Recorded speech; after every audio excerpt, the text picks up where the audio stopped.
All right, so got my clavinet on 3. And what I'll show as a part 4, I'm going to search for an electric guitar. Now, I'm going to use an arpeggio to show you that when I get to it. Now, I'm looking for a clean electric guitar. One I know that has arpeggios is Mega Clean. All right, so I'm going to use the arpeggiator for this part. Now, this will require me to use a different MIDI setup, and I'll show you that in just a minute. I'm going to go to this guitar. I'm going to edit it.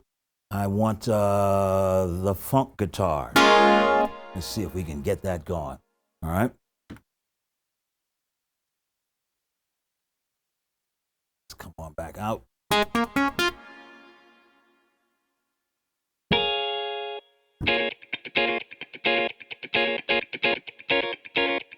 All right, so now I have my guitar, so that's ready to go. Now, recording arpeggios is a little different. When you play, it's one thing. That's you touching the keys. When the arpeggiator is playing, don't fool yourself into thinking that's you. All right, it's an arpeggio. It comes from a different place, and we'll need a different record setup. Okay, so I've chosen my instruments here. I want to make sure, since I'm using an arpeggio, that the tempo that I've selected in Cubase gets sent to the montage. This way it counts musician time. We talked about musician time.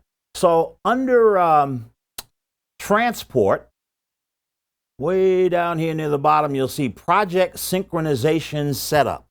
And what this allows you to do when you select that, I'm using the internal time code.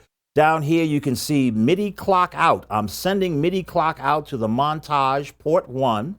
And I have it always send MIDI clock in stop mode. So that way I can audition the arpeggios here.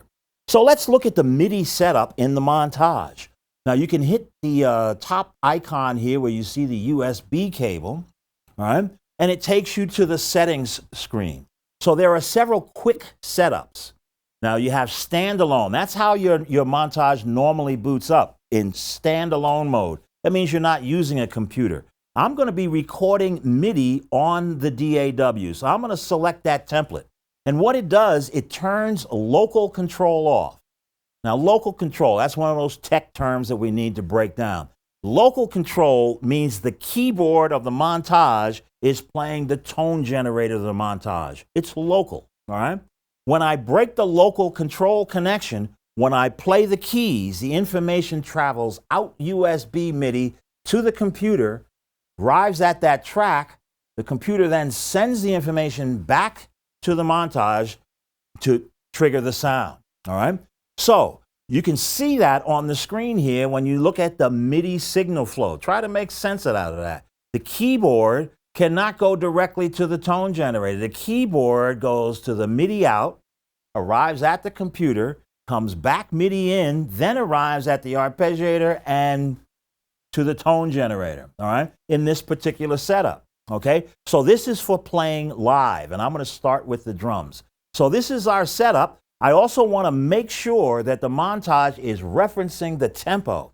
So let's go to MIDI I/O and make sure our MIDI sync is set to MIDI. Once I do that, the tempo now says, oh, 100 beats per minute. That's exactly what I set up in Cubase. So now they're communicating. All right,